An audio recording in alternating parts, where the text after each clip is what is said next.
Pemirsa, terima kasih Anda masih menyaksikan Gapai Kemuliaan. Pak Kiai, kita lanjutkan pembahasan kita. Kali ini di segmen ketiga kita akan bahas soal gadai sebenarnya.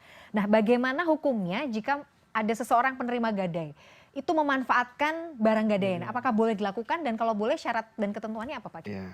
Ini sebatas ilmu ya. Iya, sebatas Mudah-mudahan jangan kita berpengalaman terpaksa menggadaikan.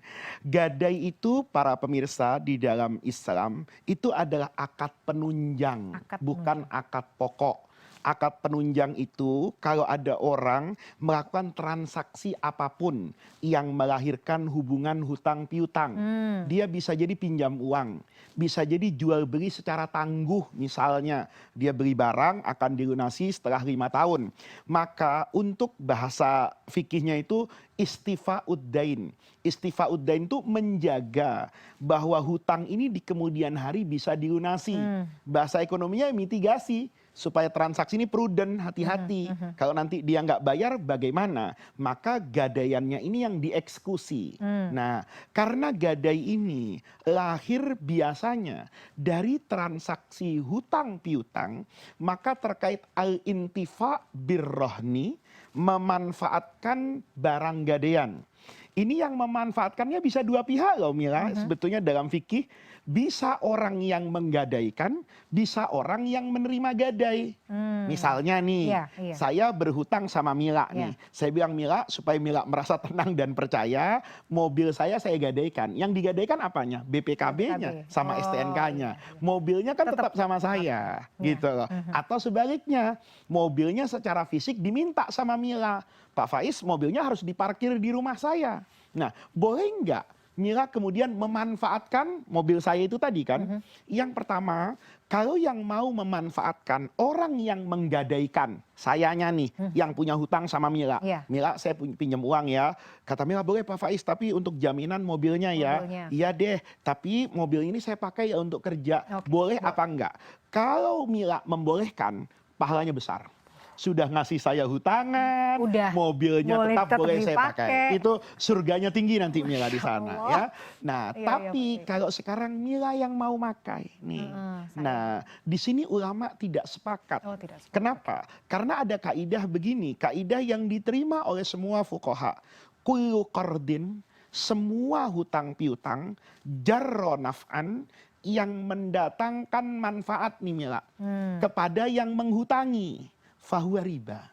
Maka itu dinamakan riba. Misalnya begini, saya tadi pinjam uang kan sama Mila. Mila, saya pinjam uang ya. Iya Pak Faiz, berapa misalnya? Saya pinjam 100 juta. Boleh kata Mila. Tapi ya, misalnya nih, rumah rukonya Pak Faiz saya jadikan jaminannya. Saya jadikan jaminan. Nah, setelah jadikan jaminan sama Mila dipakai dagang. Kan Mila punya keuntungan tuh, tanpa sewa.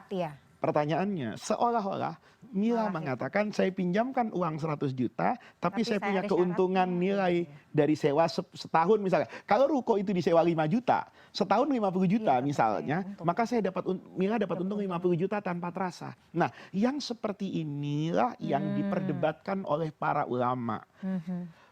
Yang pertama, mayoritas mazhab jumhur nih. Jumhur ulama ya. Di dalamnya ada Imam Syafi'i, ada Imam Malik, ada Imam Ahmad, dalam banyak riwayatnya itu tidak membolehkannya lah. Kalau itu mendatangkan manfaat ekonomi secara umum. Kayak ruko dipakai untuk usaha dalam renggang waktu setahun. Beda halnya kalau misalnya gadaian itu mobil. Terus Mila bilang gini, kalau mobil ini nggak dipakai, nggak dinyalain, ini setahun rusak tuh mobil. Maka Mila panasin. Mila pakai jalan-jalan. Jalan-jalannya bukan tujuan nih. Tapi dapat kesenangan.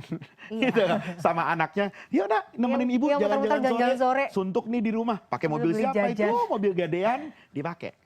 Kalau yang seperti ini, mayoritas ulama membolehkan. Tapi ada syaratnya. Tanggung jawab. Terjadi kecelakaan di sana, isi bensinnya gitu. Nah, ini terkait dulu di masa Nabi, orang yang menggadaikan kuda. Beda dengan mobil. Kuda ini kalau nggak dikasih makan mati.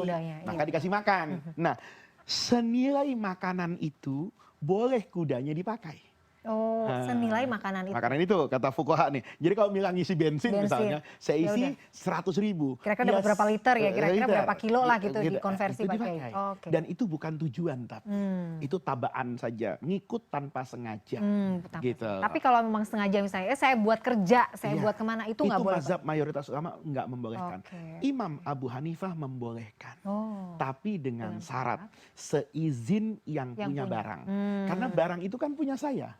Kalau saya mengizinkan, apa yang menjadi sesuatu yang dilarang? Kalau dikatakan, loh, tapi kan Pak Faiz punya hutang sama Mila.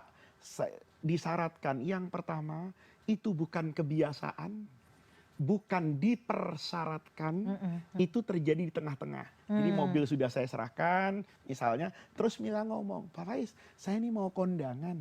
Gitu loh. Kondangan, kemudian boleh nggak pakai mobil? Saya bilang boleh, maka boleh.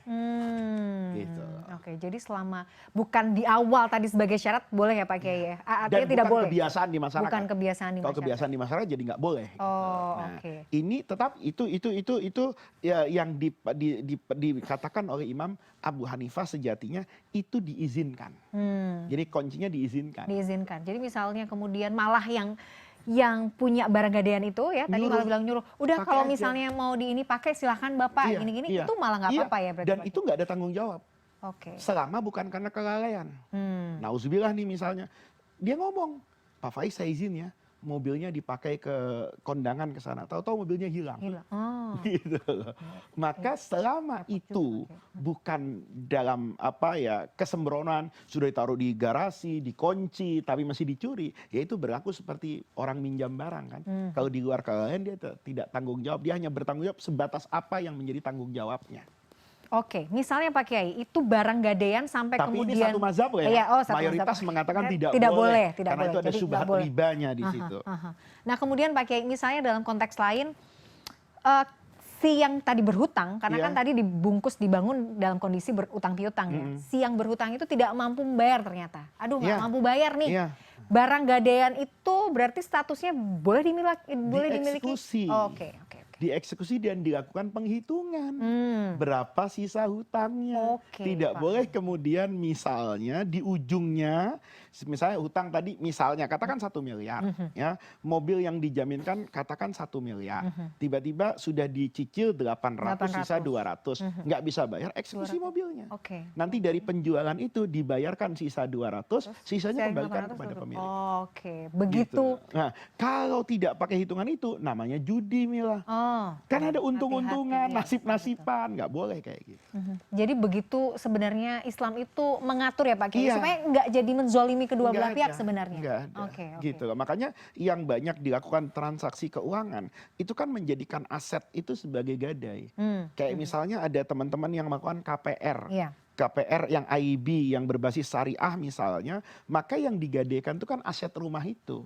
Gitu loh, sehingga nanti nilainya itu bisa dieksekusi secara benar. Nah, kalau nanti ada praktek yang tidak benar, itu bukan salah konsep syariahnya, tapi oknum yang menyalahgunakan itu.